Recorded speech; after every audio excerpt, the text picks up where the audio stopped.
I'm gonna be completely honest with you. That loss was so depressing and so on brand at the same time.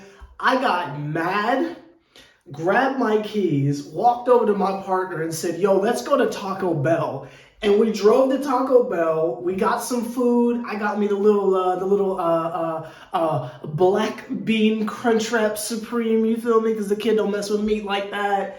And like, we just chowed. You know what I mean? We just chowed. We drove all the way back.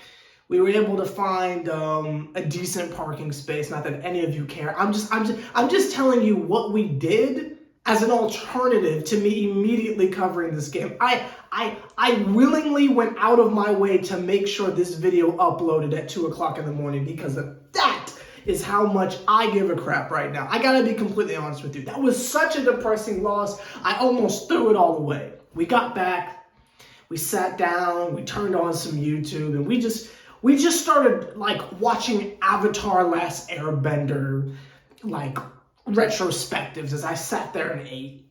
And then after I finished my food, I said, you know what, I think I'm ready. So I used the restroom, then I set up everything and I said, okay, let go. I wanted to make sure I put as much time as humanly possible between the game ending and me making this video and y'all seeing it, because I want you to know the type of, like, I needed 3 hours worth of time for me to come back on here and discuss this game. I'm even wearing a John Collins jersey right now because of how much I want to disrespect the Brooklyn Nets.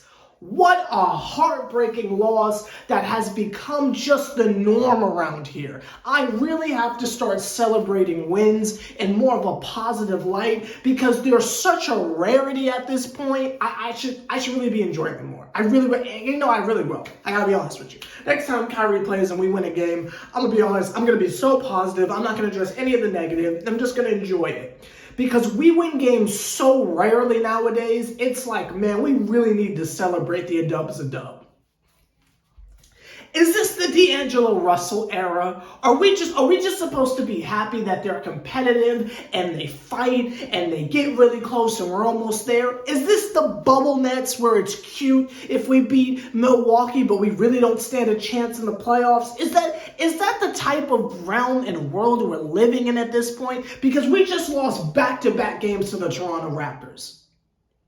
In Toronto, where it's the first time they had fans present, I might add.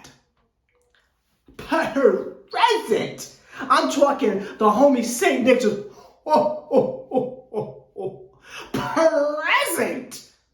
Like it's December 25th out this. Like it's your birthday. Present.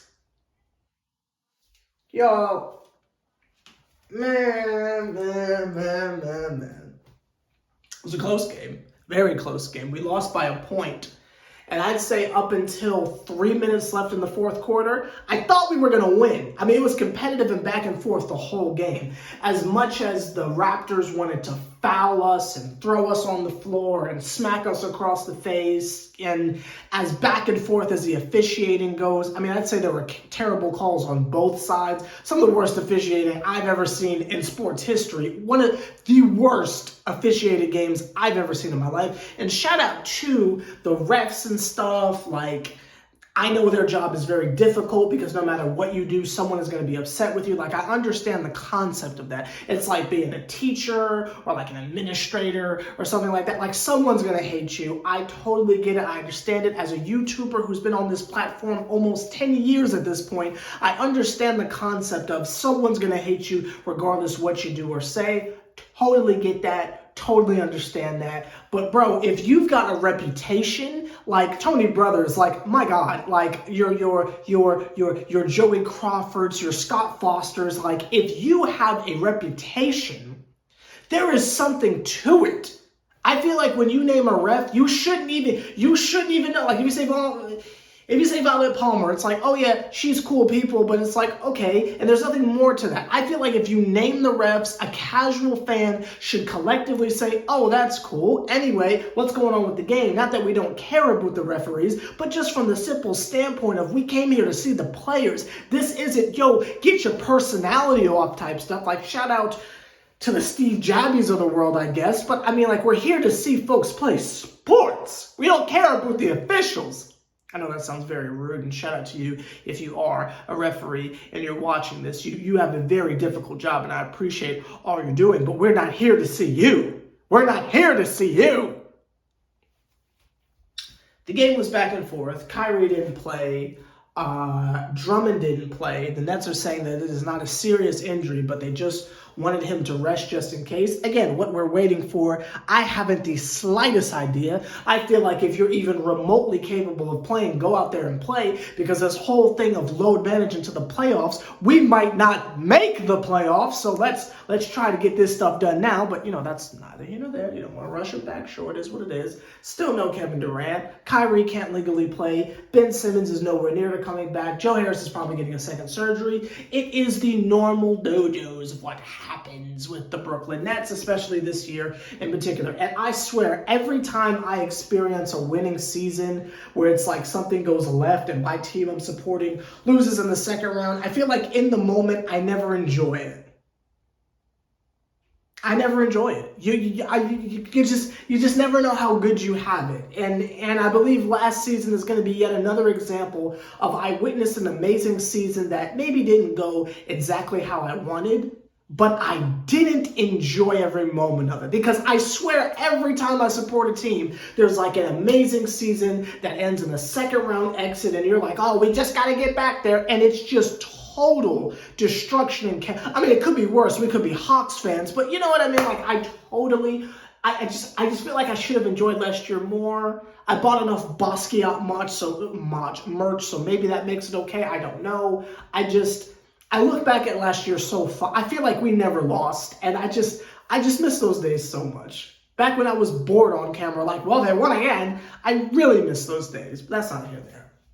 It was a close game. As much as people probably want to talk trash about James Johnson, he had what could have possibly been a big shot. It's just he hit it with like 0.3 left, so it didn't really matter. It just made the score look more respectable. We lost by a point. We were unable to match the physicality that the Raptors were dishing out for the entire game, even though they did a very good job of it. I thought LaMarcus Aldridge played amazing. They actually fed the post for once and let Blake Griffin go to work, which, believe me, if they would have won, I would have been on here getting some nasty stuff off, but then I wouldn't have gotten my Taco Bell in. So, I feel like it's a win-win, but that's not here or there.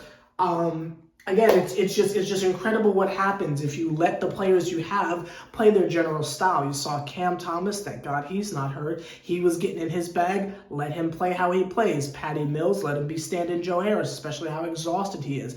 Absolutely wonderful. You let Bruce Brown roam the paint and do his thing. Look what happens. You let James Johnson play his particular style, and we're not having to have him cut or anything like that. He's having contact dunks on two different individuals. Like, it's amazing what happens. You let LaMarcus Aldridge get in his bag, and as I've said, he has an and one jump shot every single game. He gets in his bully ball bag. He's got the hook shots. He was shooting threes today. I mean, just let these individuals go and do their thing. If you're the point guard and you're running the team, use the weapons on your Gundam. I use this example every other day. And again, feed the post and let Blake go to work on the mismatches. Like, if he's open, let him shoot.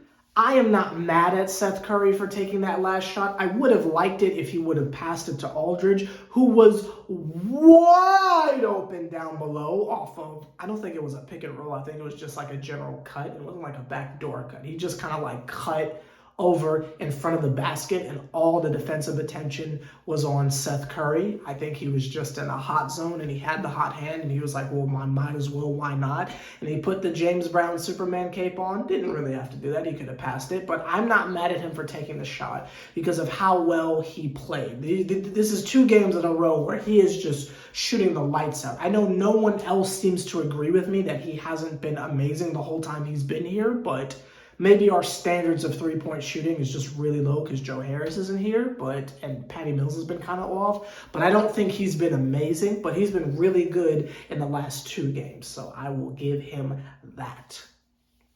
these last 2 losses, I thought he's played really, really well. Again, there was no drumming, but we got some Drummond. We got some Claxton minutes, which Claxton played pretty well. I was happy. He had a fast break dunk off a steal that I thought was really cool. You know, you love to see the future projection of that. Scotty Barnes was still eating our lunch. Nothing we can do about that. That man is a mini Giannis, but it is what it is. You heard it here first. And, you know, the rest of the players out there, from your Siakam, who fouled out but still did enough to just slap us around, from your Siakams to Obi-Wan Kenobi, if he was healthy, I don't know, all these other individuals, was apparently too much for the Brooklyn Nets. With all of our brand name talent, these household names, all these former All-Stars, wasn't enough. Couldn't do it. They didn't have Van Vliet or someone else. We still couldn't do it. Siakam fouls out, still can't win. And last video, well, the last 2 videos, I've really been harping on the absence of Kyrie Irving and how that affects the team. I'm not going to do that a 3rd video in a row. Y'all know how I feel about it. It is what it is. I'm really done addressing it because it's like, what would be the point? This is the situation we've been dealt. And right now, we're just praying that Kevin Durant comes back. And I think that is a very unhealthy mindset, this idea that we are waiting for Kevin Durant to come back and save us in the regular season, whereas last year it was like we couldn't wait for him to get back so we could get the team together for a nice last playoff run.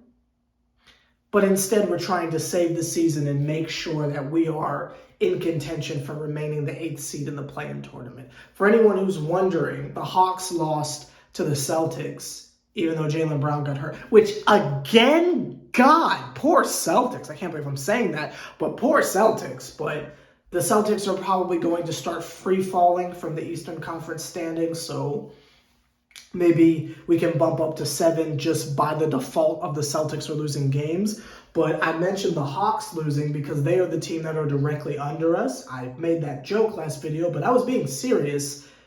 Like, the Hawks are about to pass us, so we gotta look out for who's, you know, on top and who's on bottom, basically. So we're just trying to keep hope alive and hope that when we enter the play-in tournament, because that's what it's looking like, unless, I guess, Kevin playing these last 15 or so games is going to be enough to get us to 5 or something. I don't think so, but, you know, who's to say? I don't know, y'all. We're just battling to see what type of play-in position we get. It is embarrassing that we're in the play-in tournament, but it is what it is. Decisions were made, and these are the cards we're dealt, and we're stuck with it. That's a summary of the game. That's all I have to say. I'm gonna just curl up in a ball and just enjoy my Baja Blast, I guess, because it's like, what a loss. You know, what a loss. All the fight, all the hustle, all the resiliency, and for what? It's an L. Like, it's the L for me. Like, it's sad. It's sad and very disappointing. But, you know, we got a game coming up on Thursday, and Kevin Durant is allegedly supposed to return for that game. So hopefully Jacques Vaughn and the crew can figure stuff out, because Steve Nash is still out with COVID. So hopefully Kevin Durant coming back is enough to win a game. I believe we're playing some very talented teams coming up, from your Boston Celtics, who we might win that game because, again, Jaylen Brown's gone. So maybe the Celtics won't be as hard of a win, even though their defense is still pretty aggressive. And we got the Heat coming up, which hopefully Kyrie can play that one. I hope that's not a home game. Hopefully we have the combination of Kyrie and Kevin Durant. That would be really ideal. That would be really, really ideal. When you think about the fact that Kevin Durant's been gone for almost 2 months, it's like, how have we even been surviving this? But that's neither here nor there. But let me know your thoughts down below, I guess. Happy March, if someone hasn't already told you that. And I'll see you next time we play. Next time we play. Yeah.